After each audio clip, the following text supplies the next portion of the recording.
دیکھنے کو یہ کیا چیز ہے؟ تالیاں.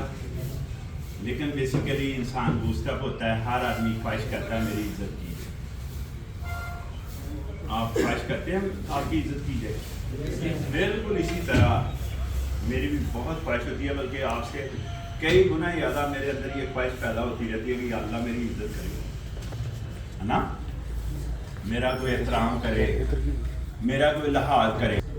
پھر ظاہر ہے ایک دوسرے کی عزت کریں گے، ایک دوسرے کا لحاظ کریں گے، ایک دوسرے کا احترام کریں گے، اور ایک دوسرے کو بوسٹ اپ کریں گے.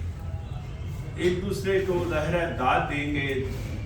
داد دینے کے لیے کتنے کروڑ روپیہ لگا آپ کا بھی، داد دینے کے لیے کتنا بڑا عہدہ چاہیے، داد دینے کے لیے ظاہر ہے تعلیم، عہدہ یا یہ پیسہ، یہ اگر کاؤنٹ نہیں کرتا تو ایک چیز کاؤنٹ کرتی ہے، وہ کیا ہے؟ چند الفاظ کس کے حق میں بول کر آپ داد دے سکتے. اگر زیادہ کنجوسی کا لیول ہے تو پھر تالیاں بجا کر بھی آپ داد دے سکتے، نہیں دے سکتے. کوئی مشکل کام تو نہیں ہے، لیکن باخدا گرافیکلی ہم اس بستی کے لیول پر چلے گئے ہیں کہ خود کام نہیں کرتے، اور اگر کوئی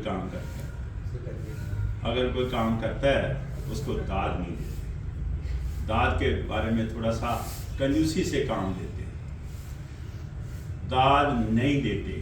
کیوں؟ ذہنی طور پر پسماندگی کا ہمارا لیول جو ہے نا قبول کرتا ہے، نہ ہمارا جسم قبول کرتا ہے. ایسا ہے کہ نہیں ایسا؟ تو ہم نے کیا کرنا ہے؟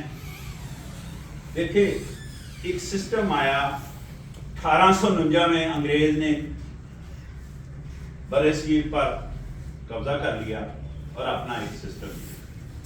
جو سسٹم 1849 میں دیا گیا ایز اٹ از اسی طرح چل رہا ہے. کوئی نہ مائی کا لال اس کو بدل سکا ہے، نہ کسی مائی کے لال نے اس کو بدلنا ہے، بلکہ آج تک 76 سال میں کسی نے کسی اسمبلی میں اس کے بارے میں درخواست بھی نہیں کبھی دی. یہ میں اپنے ایمان کا حصہ سمجھ کر آپ کو بتا رہا ہوں کہ درخواست تک کبھی نہیں کسی نے دی. یعنی 1849 میں جو سسٹم ہمیں ملا وہ چاہتے ہیں رویے کو بہتر کر لیں. لیکن دونوں چیزوں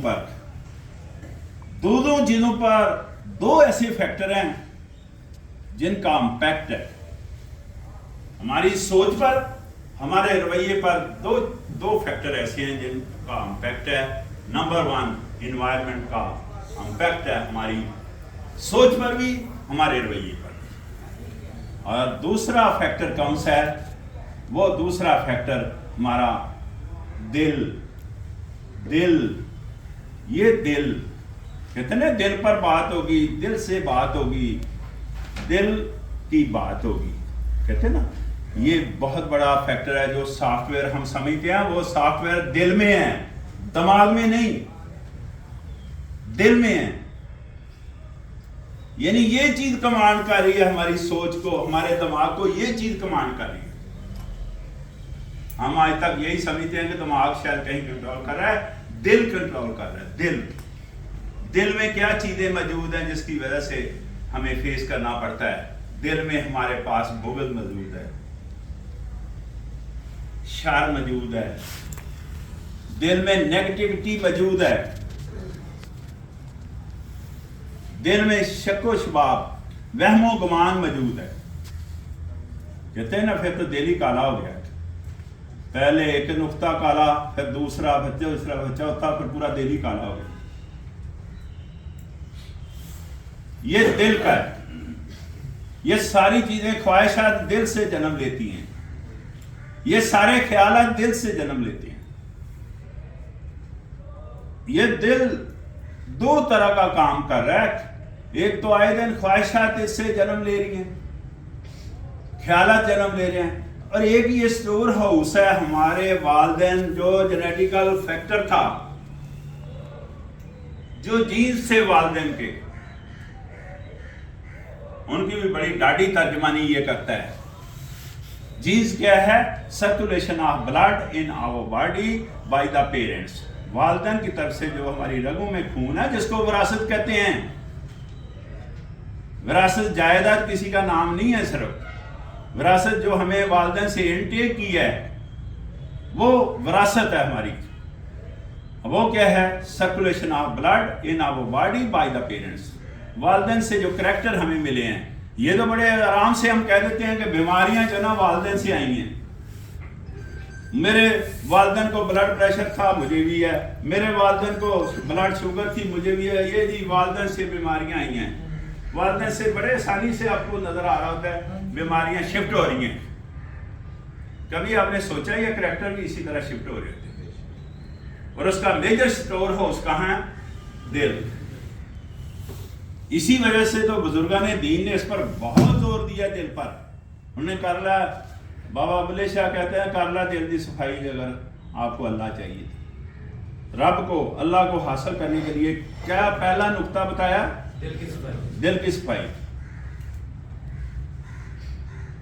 سید وارث شاہ کی بات کریں، بابا بلے شاہ کی بات کریں، سلطان باہو کی بات کریں، بابا فرید شکر گنج کی بات کریں، یا خواجہ فرید کی بات کریں، یا میاں محمد بخشی بات. کوئی بھی ولی کا کوئی محدود ایریا نہیں ہوتا، حد کا نہیں ہوتا، اس میں ایریا وائز نہیں ہوتا. ولی کسی کی ولی کی بات کریں، سب نے دل پر زور دیا اور یہ کہا کہ دل کی صفائی کر لیں. اس کا مطلب کہ خرابی کی جڑ مین جو نا ہمارا دل ہے. تو یہ صرف اولیاء کرام نے نہیں کہا، اللہ کے پیارے نبی نے بھی کہا کہ سارا دار و مدار اعمال کا کس پر ہے؟ تو کہاں ہے وہ؟ وہ یہاں، وہ یہاں، وہ یہاں. تو اللہ کے نبی اور قرآن پاک ظاہر ہے دونوں ماڈیول اللہ پاک نے دیے ہوئے ہیں. تو اللہ کا حکم دیکھتے ہیں کیا ہے، یعنی اولیاء سے اٹھا کر نبی پاک صلی اللہ علیہ وسلم پر، قرآن پاک پر گیا ہوں نا. تو قرآن پاک میں کیا لکھا ہوا ہے؟ اللہ کا کیا حکم ہے؟ کہتے ہیں انسانی جسم کے اندر خون کا ایک لوتھڑا ہے، گوشت کا ایک ٹکڑا ہے. اگر اس میں خرابی آتی ہے تو پورے جسم میں خرابی آتی ہے، اور اگر اس میں بہتری آتی ہے تو پورے جسم میں بہتری آتی ہے. وہ کون سا ٹکڑا ہے؟ دل. وہ دل ہے. اس کے بارے میں کہا، اس کے بارے میں کہا. تو میں کہنا چاہ رہا ہوں کہ دل کو بغض سے پاک رکھنا ہے، دل کو شر سے پاک رکھنا ہے، دل کو میل کچیل سے پاک رکھنا ہے، دل کو جناب وہم و گمان سے پاک رکھنا ہے، دل کو شک اس سے پاک رکھنا ہے. یہ کیسے ممکن ہے؟ یہ بڑا آسان کام، بہت آسان کام، دنیا کا انتہائی آسان کام. وہ کیا آسان کام ہے بھائی؟ اپنا کام کریں.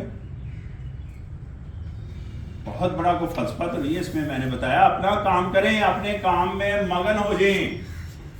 انسان اگر اپنا کام کرے، نہ اس کے دل میں وہم و گمان آتا ہے، نہ شک و شباب ہوتے ہیں، نہ کسی کے بارے میں شر ہوتی ہے، نہ کسی کے بارے میں اس کے ذہن میں تنقید کا پہلو آتا ہے. یہ ساری چیزیں، نہ طرح طرح کے برے خیالات آتے ہیں. ظاہر کام اپنے میں مگن ہو جائے.